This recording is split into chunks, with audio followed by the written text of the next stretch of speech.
Good afternoon, or good morning, or good evening on this election day, depending on where you are listening today.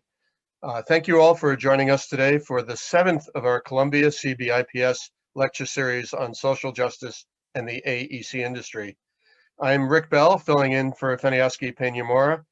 We are both at the Columbia Center for Buildings, Infrastructure, and Public Space, and it's our great pleasure to be here with you all today. As the events of the last months have demonstrated, we are living during exceedingly challenging times, characterized by divides, distrust, and distancing. However far apart we've been, however far apart we currently are, we need to learn to come together, to be together, to act together for social, economic, and environmental justice. The faculty and staff of the Center for Buildings, Infrastructure, and Public Space would like to add our voices to those decrying institutional racism in the AEC industry. Today, our industry has challenging work ahead to achieve true racial and gender inclusion. We need to stand with our architects, engineers, contractors, and suppliers from underrepresented and marginalized communities. We need to incorporate the lessons of diversity to build a better future for our industry, characterized by respect, opportunity, and collaboration. From mid-May to early September, our COVID-19 lectures brought people together to address the impact, response, recovery, and preparedness of the architecture, engineering, and construction community. The 19 weekly lectures about the coronavirus pandemic and its relation to AEC in our series can all be seen on our website, https://cbips.engineering.columbia.edu. You can also just Google it. Both slide decks and videos are there. Today, as we continue our series on social justice and the AEC industry, I would like to thank the organizations with whom we've been collaborating and presenting these lectures. They are the American Council of Engineering Companies, New York, the American Institute of Architects, New York chapter, the American Society of Civil Engineers, the Consortium for Sustainable Urbanization, Engineering News Record, the National Academy of Construction, and NICOBA NOMA, the National Organization of Minority Architects here in New York. As you can see from this slide, we've had a very vibrant and interesting collection of speakers and co-moderators over the last 6 weeks. I won't read out all the names. You could see them there. All the videos and slide decks are on our website, as I said. Today, I'm particularly happy to be able to welcome as a co-moderator and respondent, Tanya Adair, the co-founder and a principal at Splice Design. Through projects ranging in scale from interiors to mixed-use buildings and community anchors, Tanya explores the role of design to create joy and serve as active and innovative forms of social space. A graduate of GSAP and Georgia Tech, the firm and Tanya there balances practice of engaging communities, and she is extremely active in both NOMA and the AIA New York chapter in elevating the voices of designers and architects.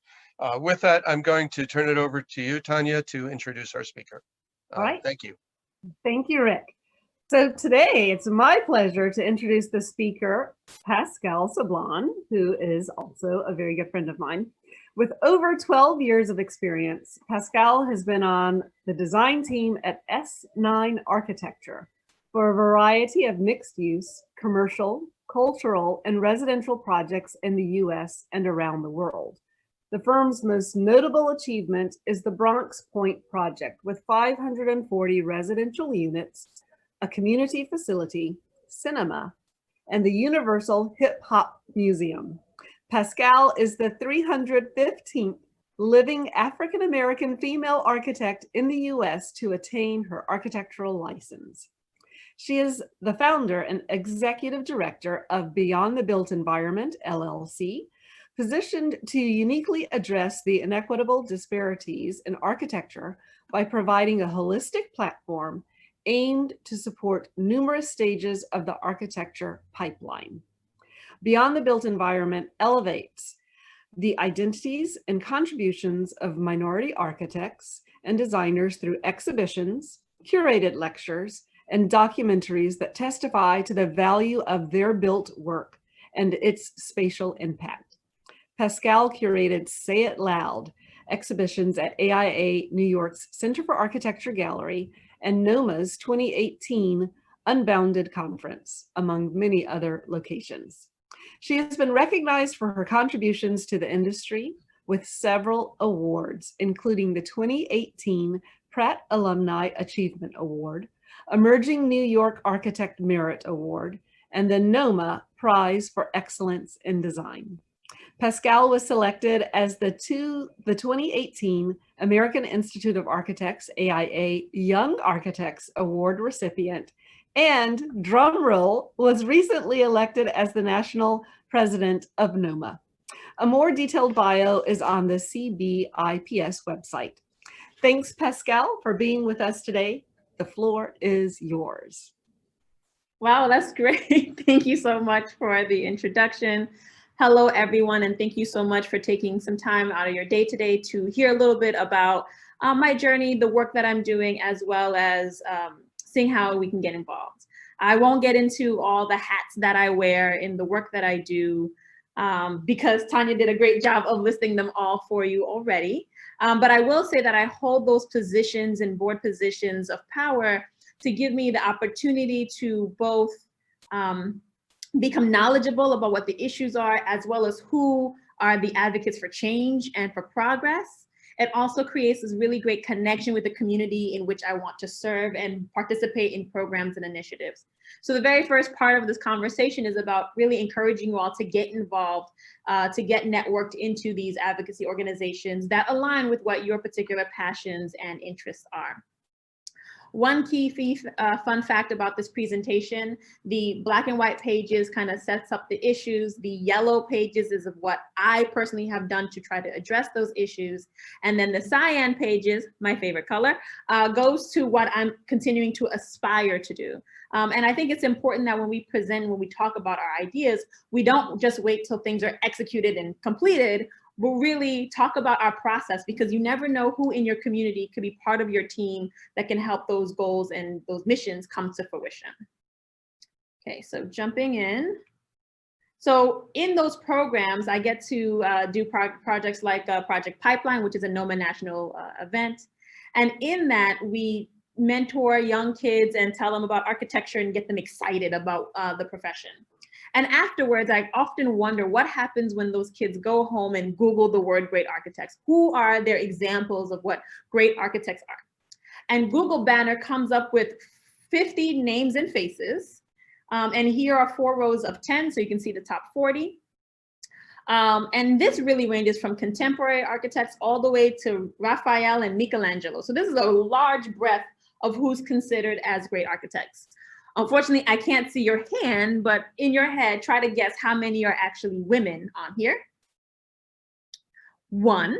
And so that's a strong statement to say there's only been one prolific and profound great architect from now to when architects were Ninja Turtles.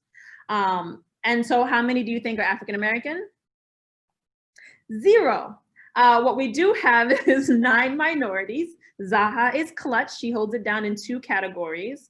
But really just thinking about why this is. So is it true? Has there been no African-American architect who's done prolific work? Absolutely not. So this is a wonderful print screen moment. Go ahead and capture these amazing names of these really important designers and architects, planners that you should get to know and get to understand. And I promise you frequented their work and just didn't realize that this was their hand in your built environment. I went and spoke at Google's headquarters in New York. Luckily for us, it was just right there, and said, all right, Google, what's good? Why does this happen every time I put in this search? And they said, well, Pascale, frankly, there's not enough content out there that lists you all as great. So that really resonated with me in terms of just not enough content actually out there. After that, I listened to Dr. Adelaide Sanford's lecture in Afrocentric Education as a Human Rights Speech, where she went into detail and introduced me to a person named Albert Shanker. Albert Shanker was the president of the Federation of Teachers from 1964 to 1997, roughly. And in this capacity, he really controlled our public school education. Now, this is a person that was highly regarded, really elevated. He's done a lot for teachers, unions, and trying to find equity in the education process across public schools. However, part of his strategy of creating or accessing that equity was about really erasing cultural significance of people. So what I mean by that, never let the African-American child learn of his or her history, because if they do, they relate more to their ethnicity and they will not become an American. Or teach the teachers how not to keep that history.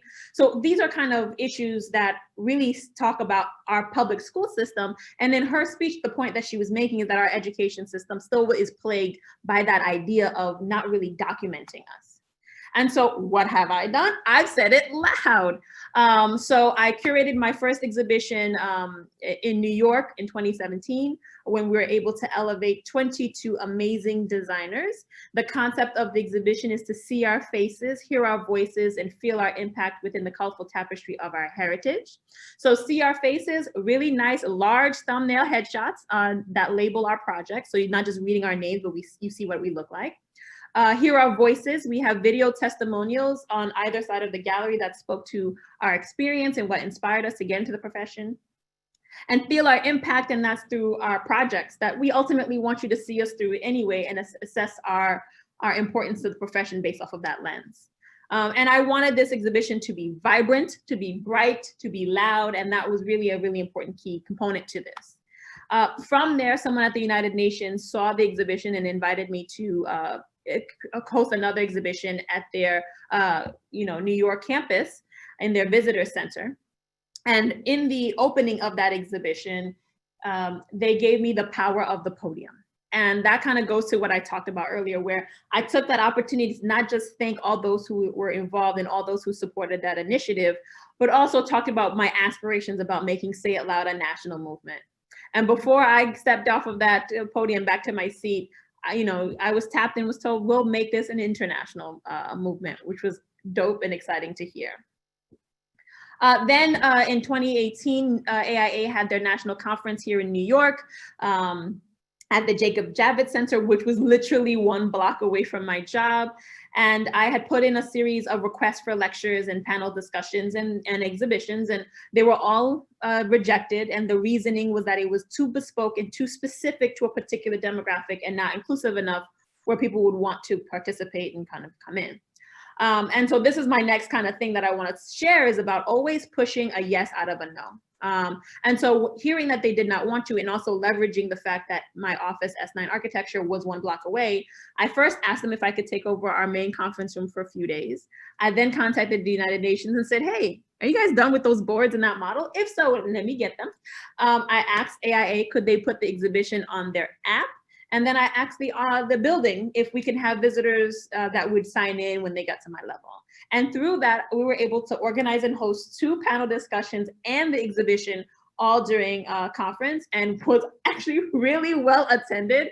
It was amazing to see that even though AIA didn't see the promise or the importance of what we were doing, that the community was able to come together and walk that 1 block and come and experience the project. And true to their word, the United Nations made March 25th, 2019, Say It Loud Day. They translated our exhibition into 8 different languages. So you're seeing how to say It Loud down the center of your page there. And on that day, professors and students from all over were invited to visit their local UN Information Center and learn about these amazing designers and architects. And this was literally, I cried so much to that day, of so much joy, and just in awe of how far this kind of idea I had reached globally. But it also pushed the idea that I can't keep elevating the same 22 designers in all these exhibitions. So this is the shift from a traveling exhibition to a traveling activation. So I started saying, like, where else can I have these exhibitions that engage audiences to learn about us, that could also be part of the people who would hire us to do projects? So South by Southwest was one of my first. And the really important thing about this exhibition is that my way of quantifying success was how many people actually engaged in the exhibition. And to keep track of that, I created an online component called the People's Choice. So as people would visit and look at our exhibition, they had to actually vote at the end of it to say who they thought was the best project or the best featured designer. By doing that, what I didn't realize is that it actually gave a whole virtual component and dynamic to the exhibition. So although I counted 1,000 people actually coming to the booth and taking a look at our exhibition, we actually got 6,000 online votes, which just talked to the idea that, you know, the exhibition was more reached further using that virtual component as well.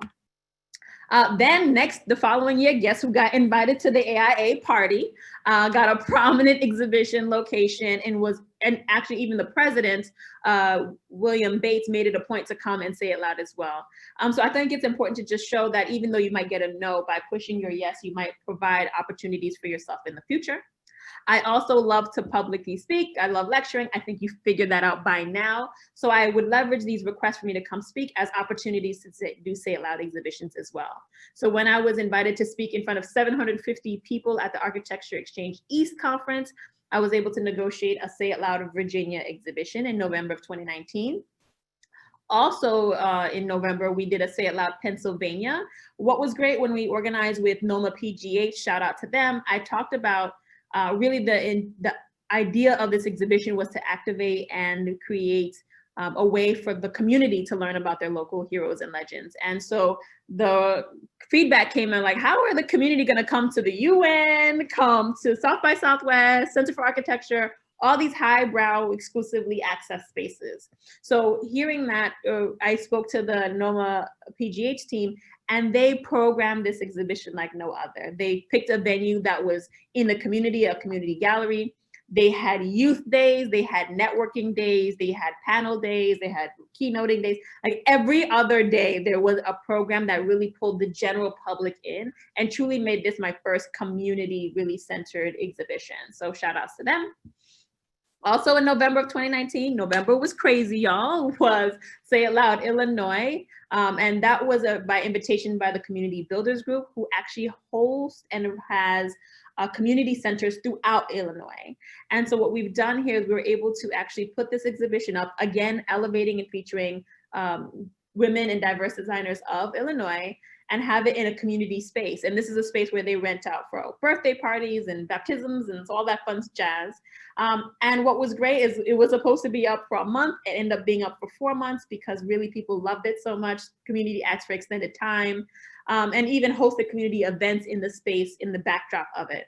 So it was really powerful. And this is my first traveling exhibition from once it kind of came down off of this, it was able to move and go around to other community builders centers throughout Illinois.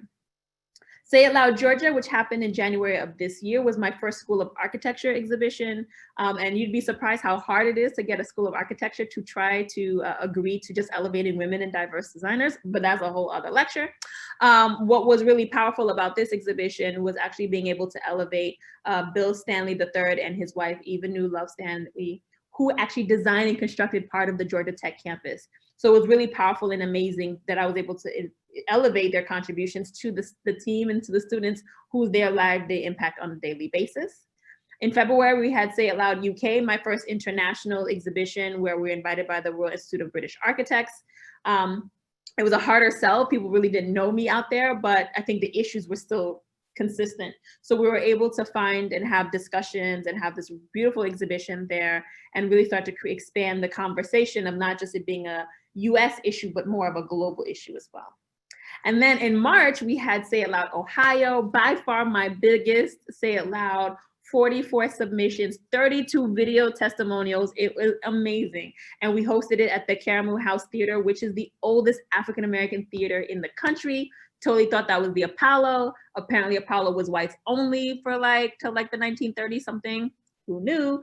So really great, really powerful community space. And 2 hours before it opened, the governor got on the screen and was like, all right, COVID is crazy, y'all, shut it all down. Nothing more than 100 people gathering. And so we only allowed the first 90 of the 300 who had RSVP to come in and to participate and to see our exhibition. And then literally right after that, it closed down. So after pulling all that amazing content and all those identities, I really was heartbroken that I wasn't able to elevate them to the extent we thought we would be able to. And so what's my aspirations about really raising the visibility to the general public? Well, Legos, if there's any Lego executives on the call, I think they have a really powerful architecture series, but we just want to make sure that some of those projects are women and diverse designers. I've also looking at kids books, seeing how kids books are now embodied with messaging and identity elevation as well, and doing similarly. So we're launching the Learn Out Loud children's pop-up book, where we're leveraging and taking the faces and art of these designers, showcasing them for the kids to see, and then the next page, the projects that they design in a pop-up format with the words "I can too," which does the exercise of self-affirmation so that they can say that they have the capacity to be architects, to be engineers, to be designers, and impact the world, and see a face that's reflective of that. So the namesake of this lecture is "I was asked to stand." Why, you ask? So while I was at Pratt School of Architecture, second year or so, architecture history class, one of the fun ones, professor asked me and another student to stand up and said that we would never become architects or designers because we were Black and because we were women. And in that moment, I understood a few things. First of all, the audacity of the professors, but also that in the room of 70 students, only 2 of us really fit that criteria. Crazy. That someone who doesn't know my name or my capacity could just make such a prediction. And then also looking at my colleagues or my classmates who just kind of took notes. I don't know why they took notes, but just kind of look at it as, in terms of whatever the professor said was pure facts, and kind of understanding the power of that moment. I speak to this experience for a few reasons. One, it's when I realized that I would never walk into a room and just represent Pascale or just me, right? I'm always carrying the weight of women and people of color, and I need to make you proud. But I also share this story, and I usually ask those who have been asked to stand in both an academic and professional settings to also stand. And people, they're standing. They're standing in schools of architecture, and they're standing in professional settings. This messaging that we're not good enough because of these 2 things that literally have nothing to do with our talent is something that's being echoed, and that's part of the injustice that we're being taught and being implemented against us. So it's something that I want you all to understand and claim, that it's not just happened to me and that it was messed up and that's so sad, but that it's, I think, something that's happening a lot, and then we need to recognize and start working towards dismantling that. Also, why is that happening? Well, the demographics of our student applications are about 5%, and it's been stuck that way for about a decade. And so there's 5% who apply, African-American students, 5% get in, but 3% graduate. So one of the things that I want to investigate is what happened to that 2%. Was it, you guys are too excited about basketball, this ain't for me, I like sleep, peace out, and if that's cool, that works for me. Or were they asked to stand more subtly or more obviously, and chose to step away from the profession because of it? So just kind of understanding what happened to that. Demographics of professors, how many are licensed, and their representation. Not that you have to have a professor that looks just like you for you to excel, but more about cultural sensitivity, about understanding what's important about the design strategies and the values that are being offered to you as students as well. So pushing for that diversity is really important and powerful. Bradford Grant and Dennis Mann started the Directory of African American Architects many, many moons ago.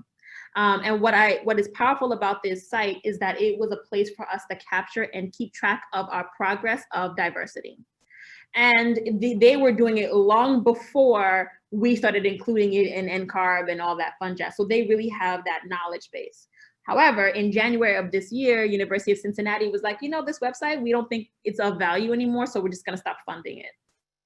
And there was a lot of conversations trying to ask them not to do that, to maintain it, and they just didn't see any value. And that was such a big problem for me, specifically as a historian, because again, this is our place of accountability. Everybody's trying to make diversity, make architecture more inclusive, but here's how we knew our progress. So I was very proud and very happy that NOMA National took it over. And now that's the new webpage that you can search and find us. And it's organized by state, so you can also look that way. So another powerful print screen moment, if you want to look up the names and identities of practicing licensed current architects right now, this is where you want to go. And if you become licensed, this is where you also enter your information. Also understanding that professors are 2.5% and 32% are women. I also created a few platforms. First, I did the Vimeo page for the NOMA National, where I've pulled lectures, panels, testimonials, videos, seminars, all elevated here on that platform, When we first started last year, we had 1,500 views. When I just checked, we're almost at 16,000 views. This is amazing. So it's definitely a resource that people are using to understand that you might not have a professor that is reflective of you, and or the lecture series might not have any people of color. This is a great place where you're able to go in and see that work. And the Smithsonian, the National Museum of African American History and Culture, also listed this website as an important feature and resource and recommends people to come to it. So that's pretty dope. And then on the left-hand side, you can see a lot of my lectures and public speaking that I really do try to spend the word and be present however I can, but also about having and how we engage the academic community as much as possible, participating in crits, coming to reviews, and so on and so forth, especially with Zoom. Now we can be in multiple places at the same time. Coming back to Pratt, we're going to close this out full circle, leveraging my presidency as NYCOBA NOMA, the New York chapter. We were able to organize the Young Designers Conference at Pratt in the same space that they told me I couldn't. I was telling a whole bunch of college and high school cans, oh yes, you can. We were able to open this up to 58 students, 25 speakers. We even did a college and high school student design competition. And the really importance of this is that I wanted college students to know that you are already in a position to mentor. That the high school students were able to talk to them about their experiences, what schools they were, what the programs were like, and that was more relevant than them trying to ask me who graduated a billion years ago. So I say this to say you do not need to be 99 years old and crushed all things in life before you're able to start to give back and pull the next generation forward. Every step you take, you should be pulling the next person with you. And then, okay, we got you in the School of Architecture, we got you graduated. Now we want to get you hired. So we also have the Crafting the Interview programming that we did, where we had HR, recruiters, managers to all kind of talk to what they look for in emails, what they look for in cover letters and resumes, how to maintain yourself at interviews. We did mock interviews, portfolio reviews, all about trying to get us employment in firms that will not only just hire us, but allow us to elevate into higher positions of leadership as well. Also leveraging social media for social change. If I'm trying to reach to a different demographic here, really leveraging Instagram, sorry. And so at this moment, we have 5,000 followers. Every week we feature a different diverse designer. We started in December of 2018. We have not missed a week yet, and we've booked through the end of the year. So hyped about that. But really each takeover is a 7-day takeover. They talk about their journey, their education, what inspired them, the work that they're doing. Again, A, making them flex that muscle of getting themselves elevated, as well as B, sharing their stories and inspiring others to come through.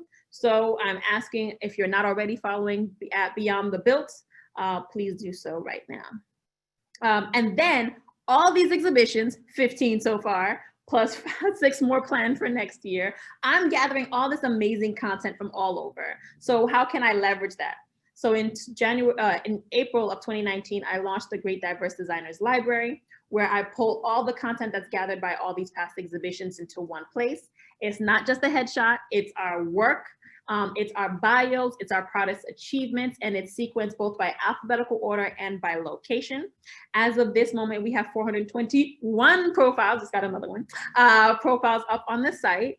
It's completely free, accessible to you all to look at for references, projects, resources, and really enjoy and leverage that content that's out there. And also recovering from the heartbreak from Say It Loud, Ohio, I also transitioned our virtual exhibitions. So in the past, you would go to Say It Loud, New York per se, and you would just see the photos of the exhibition.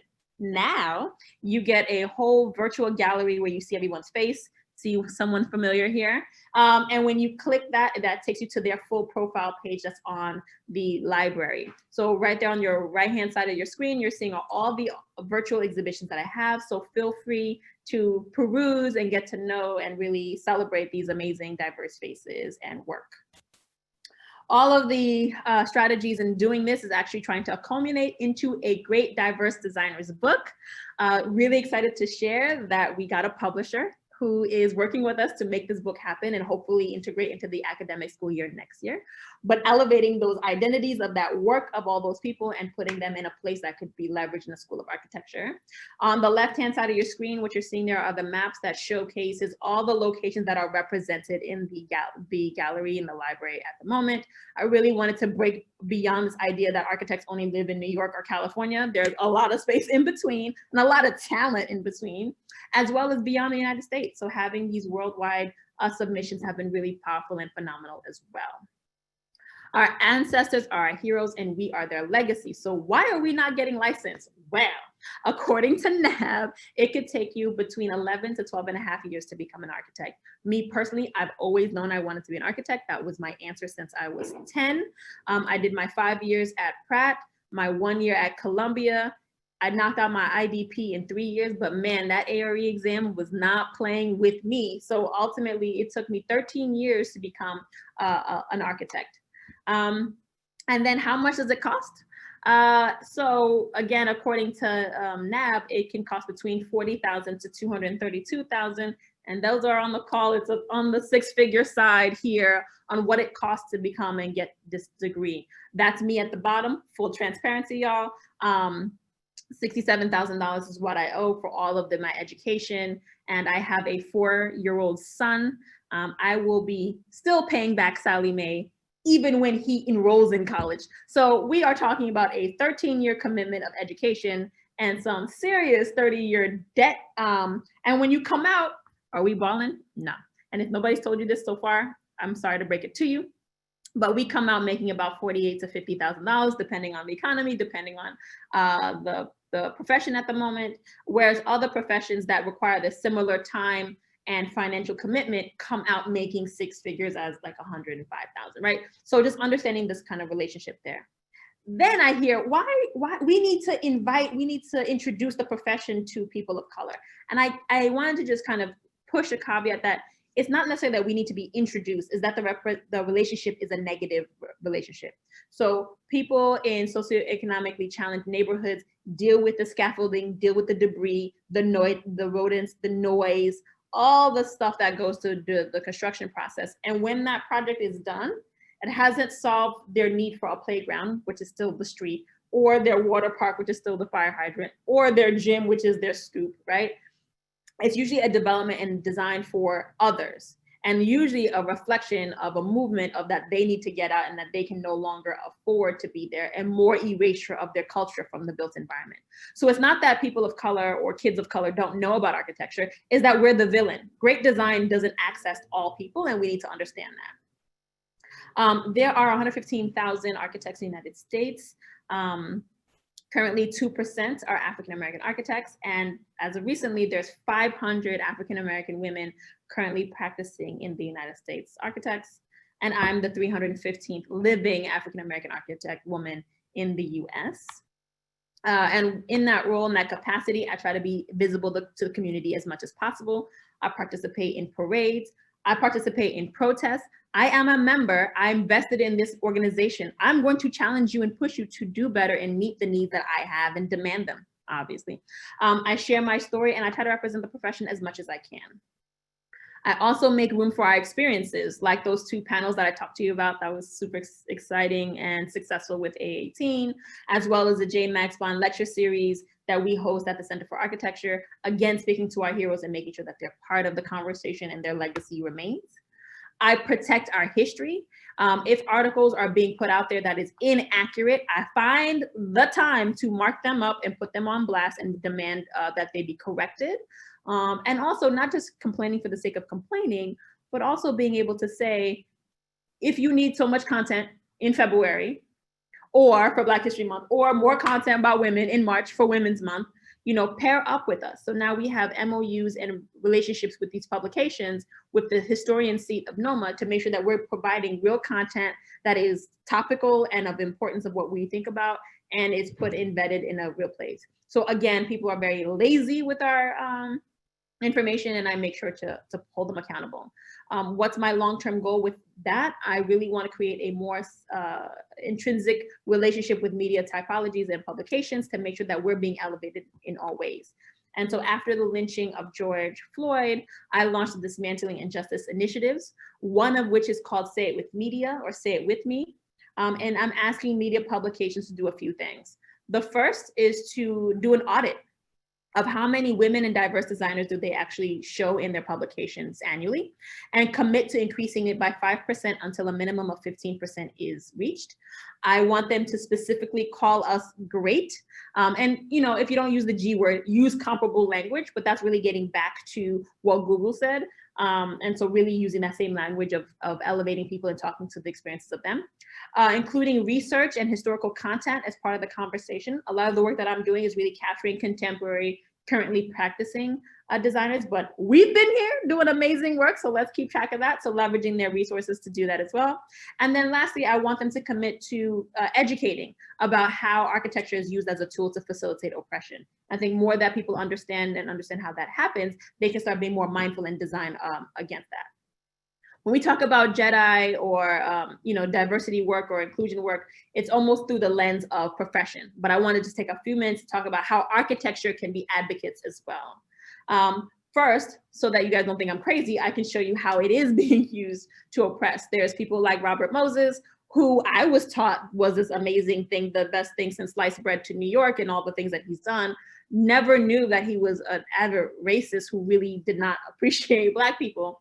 And when he was designing Jones Beach, he wanted to make sure that we did not have access, understanding that we took buses, or people of color took buses to commute. He made 20 overpass bridges over the southern state to be 9 feet at its highest point, so that buses could not get through and that we could not access the water. So this is an example of how architecture itself is being used, or the built environment specifically is being used to facilitate oppression.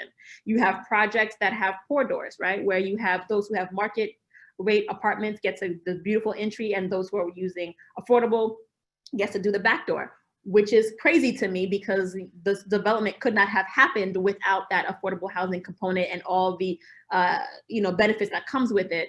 And it is the modern day whites only, coloreds only entrances, in my frank opinion. But there's also gentrification, there's also redlining, there's many, many ways that architecture is used to oppress. What are some amazing projects that I want you to make sure you're familiar with is the National Memorial for Peace and Justice.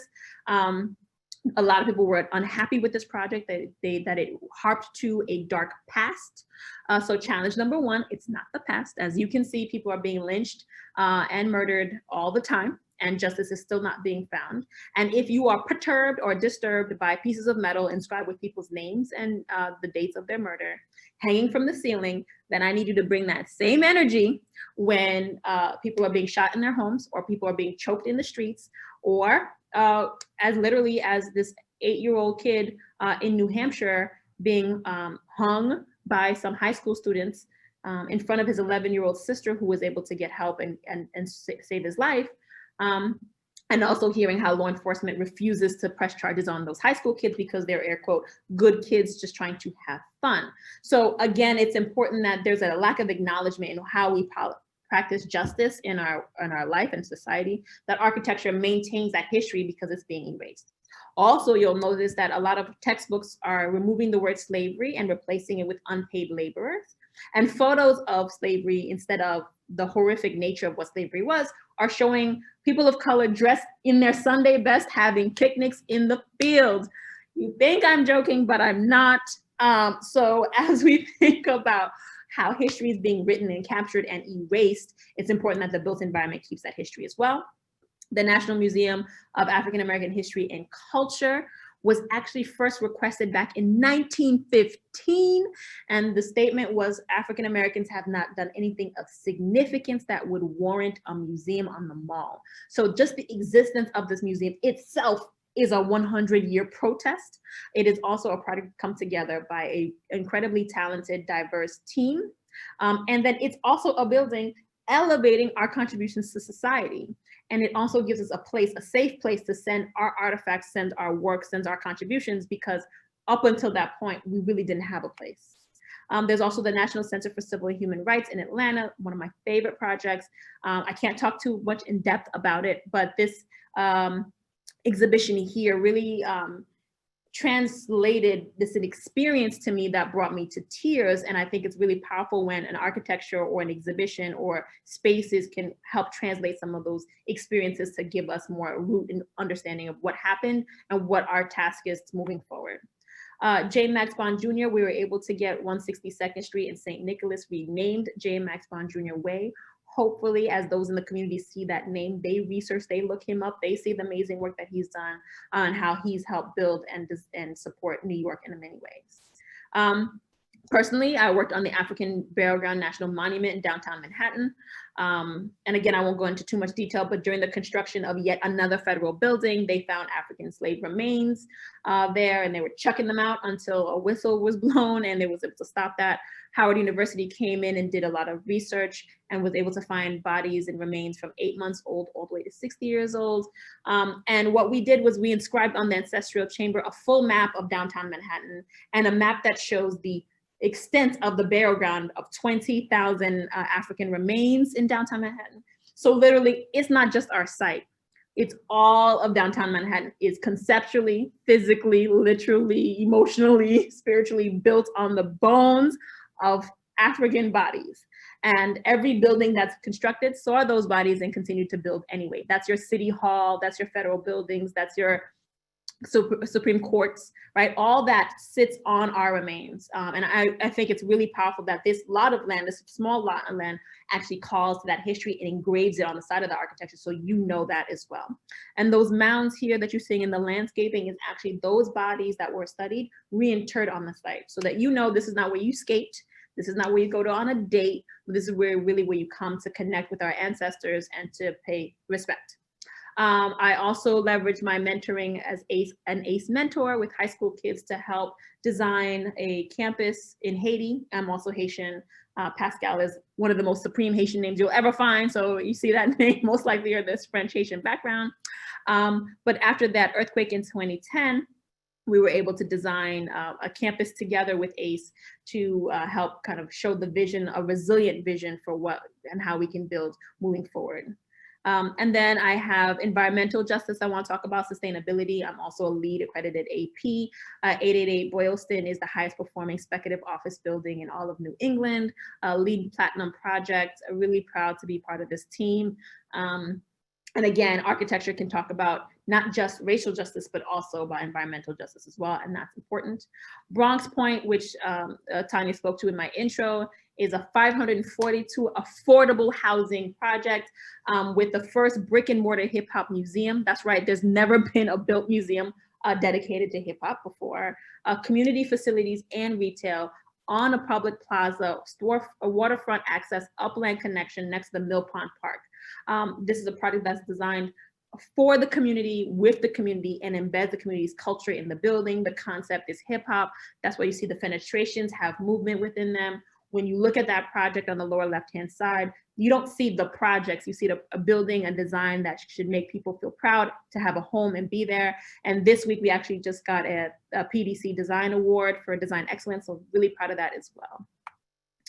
And then in my aspirations with that, we want to start replacing oppressive monuments with those of our great leaders and of community spaces, which people would used to chuckle at my little animation before, but now people are really starting to understand what I'm saying and try to reclaim those spaces. And I love this idea of us kind of strategizing what those spaces can mean and how we can repurpose them to dismantle and then also elevate more prolific spaces. And then last section, I'm talking as fast as I can, architects as activists, right? Our roles in doing something beyond our work on it every day, but how are we pushing the profession? So Beverly Willis Architecture Foundation, if you do not know about Beverly, you welcome.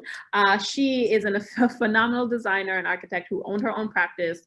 And when she was retiring, she actually went to all of her developer clients and said, will you take a commitment or make a commitment that you won't hire architecture firms that do not have women in partner and principal leadership? A lot of those clients was already diverse and was fine making that pledge. Then a lot of firms, especially in New York, who is used to getting repeat clients, stopped getting those clients.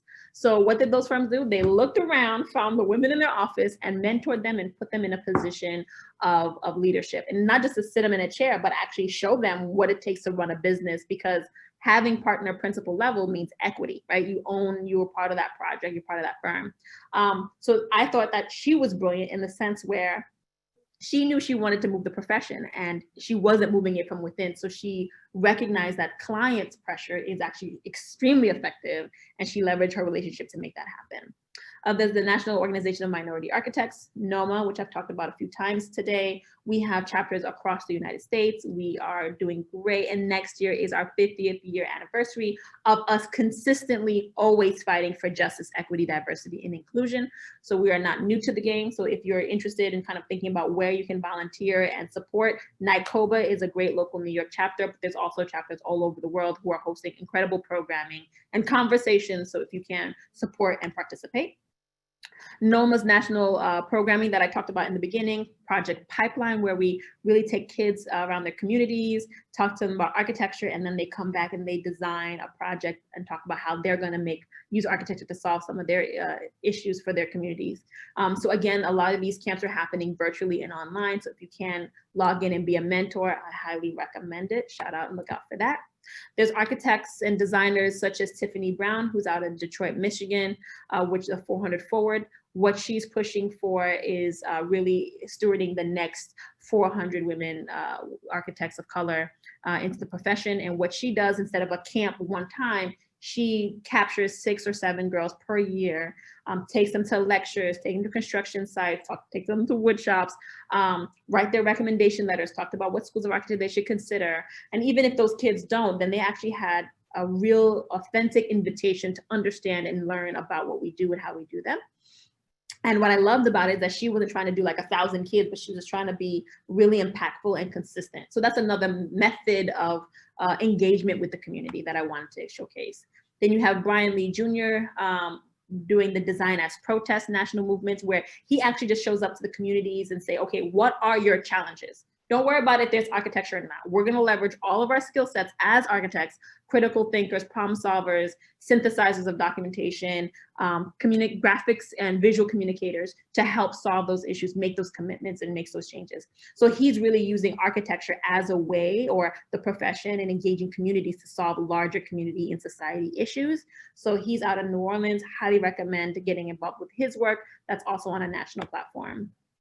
Mike Ford, known as the hip hop architect, does these architecture camps where he teaches kids about architecture through music, have them read lyrics, understand the rhythm and the rhyme schemes, and then actually create and extrude buildings based off of those lyrics, create little cities. And then they create a rap song or a hip hop song with a local musician, a celebrities musician, and they talk about how they're going to use architecture to solve their community issues. So for this one in the Bronx, which I was really excited to be a part of it, they talked about how they're going to use architecture to solve teen pregnancy and addiction. So again, if you go on his website, you can hear all the great videos from all these students. Super dope.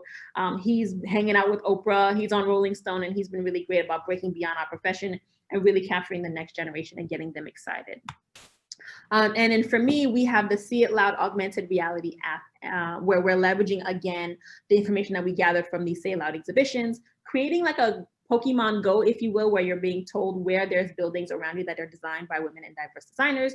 You click on them, you get to see their names, you get to see their faces, and you're also able to draw and sketch ideas for the building and capture on your mobile device and see it 3D imposed on the building at 1-to-1 scale. So really leveraging augmented reality as a way of creating and exciting the next generation of designers into the profession. So beyond the built environment, we have 3 main initiatives: the See It Loud augmented reality app and camp. That's really focused on preteens and teens, most likely to have a device.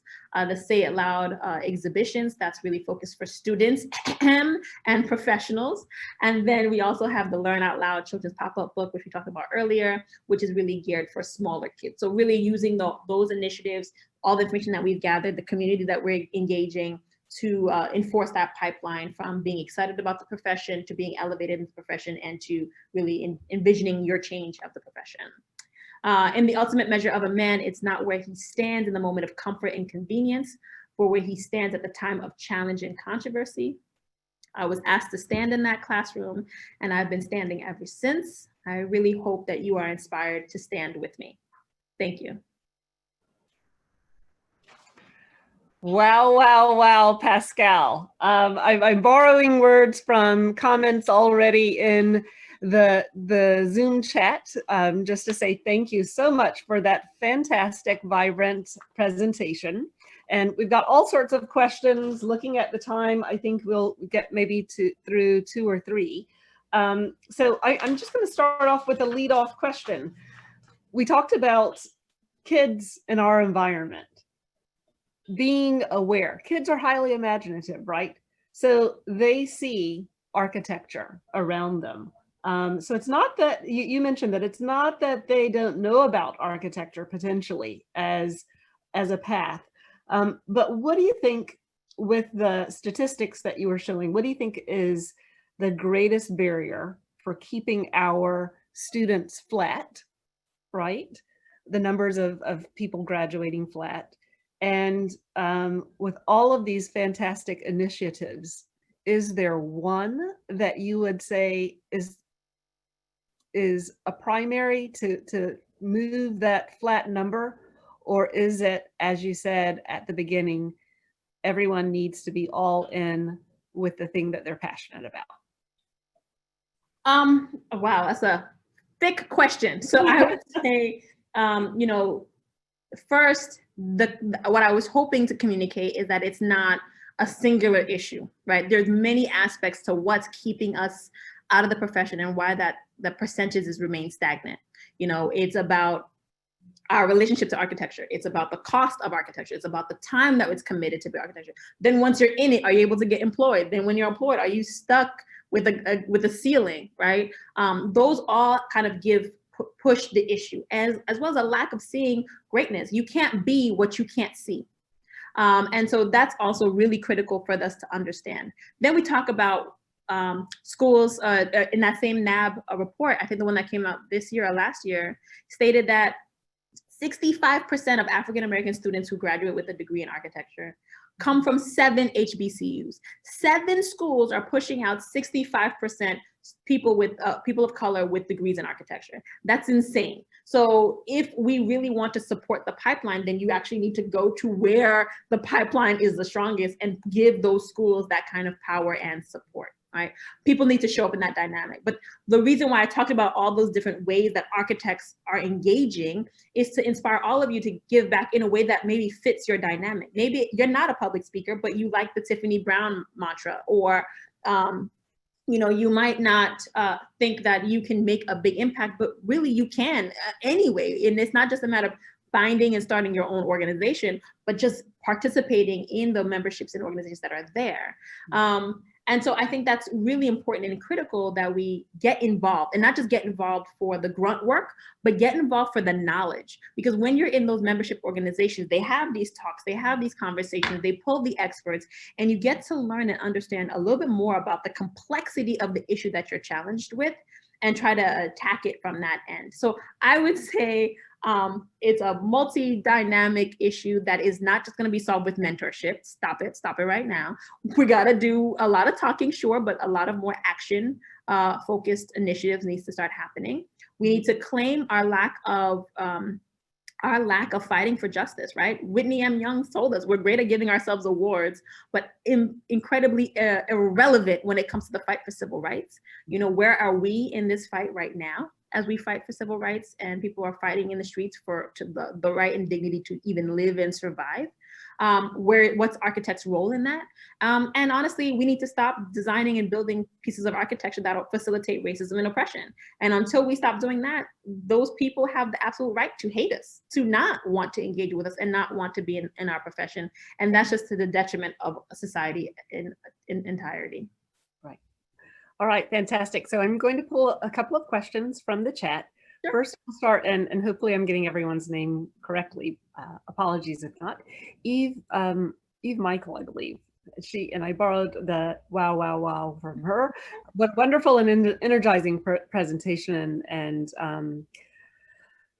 the presentation. You mentioned this, and I am curious. Why do you suppose it is particularly challenging, and you just kind of mentioned this as well, particularly challenging for the architectural community to endorse and embrace architects from diverse backgrounds? Wow. See, when I first started these Say It Loud exhibitions, I thought is that we didn't know we existed. Mhm. But they know, the profession knows we're here. They know we're doing the work. It's like a lack of elevation because it provides competition, right? And there's been these mechanisms that and policies that have been put in place to help that, which, you know, a lot of government projects require MWBE engagement, but that really keeps us at a sub-consultant, small portion of multi-million-dollar developments that impact our entire communities, right?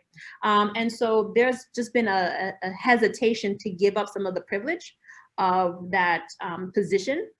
And I think part of what I'm trying to do with the work is to showcase that's not just that we're here, right? How many articles have you said, top 10 Black architects, top 19, top 7, top 6? I'm like, where are these numbers coming from, right? And it's just a headshot, right? And it's nothing to do about our work, which is why the Say It Loud exhibition became really important for me and why I think it resonates also. And also it's people's bottom lines and bread and butter. And until they're truly challenged in that regard, they're not gonna make those adjustments. One of my favorite examples of advocacy in architecture is the ADA, American Disability Act, where that group of community said, hey, y'all not designing for us in mind, and we find architecture incredibly oppressive and we cannot have access to. And we said, we're busy designing really tall, polished buildings that is the highest of the high. We don't have time for you. And so what they did is they went to City Hall and they climbed the steps on their elbows and forearms to visually communicate how architecture is keeping them out, right? And now it's law. Now we don't have a choice, which is amazing, which is brilliant, which is great, because it speaks to the idea and the important lesson that we do not own the built environment. We just are facilitators and tools to changing it. But if we do not engage the community that demands that justice, they have the right and the authority and my support to go above our heads and to make it happen. So as we are pushing for these components, I think it's critical that we claim our role, which is why I wanted to talk to, you know, Robert Moses and the Poor Doors, because we're designing them, we're drawing them, we're stamping and sealing them, and we're making them come to fruition. We're building jails, prisons, and places of detention. We went from 200,000 beds to 900,000 beds in 30 years, which is insane, right? It's like we are the ones that are part of the problem, and we cannot just say we'll wait for a nice RFP to get involved. The other component is we don't need to just wait to get and receive an RFP. We need to also diversify our role in the built environment. We can become the client. We can become the developers. We can be the ones that create the policies in which no matter who gets the project has to hit those fundamental values and goals that we think are important. Thank you for your question and the 3 wows. And the 3 wows, right. So 2 more quick questions. Well, sure. One of them is probably a little bit longer. This one is from Raymond D'Adazio. And it kind of goes to the Beverly Willis conversation. Companies like Microsoft ask law firms that work with them to disclose their diversity statistics and offer bonuses to firms that meet them. Could this be a model to architecture? Hell yeah, I think that's a great idea. And I think part of it is just letting our clients know what we need from them as well. Again, I think Beverly, brilliant. I actually want to do a similar pledge when it comes to people of color, but I digress. That I think it's really powerful and important that we leverage all the pressure points that makes architecture, the profession change, right? And that is leveraging our clients and seeing that clients have understood these issues really makes that buy-in from them a little bit better and or palatable for the conversation. So yes, I think that's a brilliant idea and something that we should definitely try to leverage and make happen. Absolutely. And last one, special to today, from Brown. Hold on, it just moved. Pascale, are you involved in promoting people to vote? Absolutely. Yes, please vote. See, I wore my blue suit today. I voted early, but yes, I definitely think it's important that we keep our voices heard. That we create the policies that we need, and beyond that, push our leaders in those capacities to show up for our communities, not just during election time, but every day while they're in office. Absolutely. Thank you for that. Thank you, Rick. Thank you both, Pascale. Incredible, incredible. Thank you so much. The recording and slide deck will be up on our website for at least the next couple of months. But I wanted to thank you on behalf of everybody participating. There were many, many more questions in the chat room. I wish we had an extra hour. Tanya, thank you as well for being a respondent, co-moderator, asking great questions, acknowledging people in the audience, and keeping it going. I'd also like to thank all of the collaborating, co-sponsoring organizations, ACEC New York, AIA New York, ASCE, Consortium for Sustainable Urbanization, ENR, the NAC, and NICOBA NOMA. I would like to also thank some of the industry leaders and our prior speakers and co-moderators who took the time to be with us today. And in no particular order, I'll try to do it alphabetically. Dr. Lisa Black, who's the Director of Cultural Belonging and Social Ethos at the ASCE and was a recent co-moderator. We have Lance Brown, who is the President of the Consortium for Sustainable Urbanization. Margaret Castillo, Chief Architect at DDC. Ray D'Adazio from Thornton Tomasetti. Great question, Ray, and thank you for the reference as well. Mohammed Sadiq, who asked a question that we didn't have time for him. Sorry, Mohammed. Chief Engineer at the Queensborough President's Office. Who am I forgetting? Kezan Takos, the Chief Architect at City University of New York, and Michel Zawi, who's the Chief Architect of the City of Paris. Oh, and also Maria Morrison, who's the co-author of the CBIPS guidance for reopening restaurants. That's also on the CBIPS website. I would like to especially thank everyone else, everyone in the offices and in agencies and at home throughout New York City and around the world for taking the time to be with us today. As I mentioned in the chat, continuing education credits are available. Please send CBIPS@columbia.edu quick email saying that you would like to have them. If you're an architect, you don't have to be an AI member, but if you are, please send your number to make it easier for them. Coming up next week, our speaker will be Joel Sanders. Oh yeah, probably the last slide. I have to thank Michael Smith and David Chidneva, without whom this would not have been possible. I apologize for the failure today to provide closed captioning. I'm not sure if John is out soliciting people to vote. I hope so.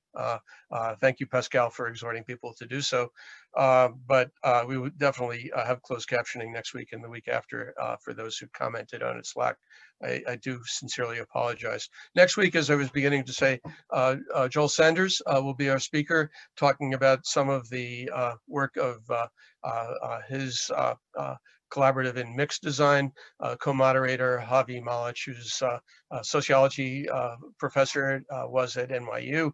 And the week after, we'll close the 9 lecture series with on the 17th of November with Commissioner Victor Calise of the Mayor's Office for people with disabilities. Thank you again for everyone's participation.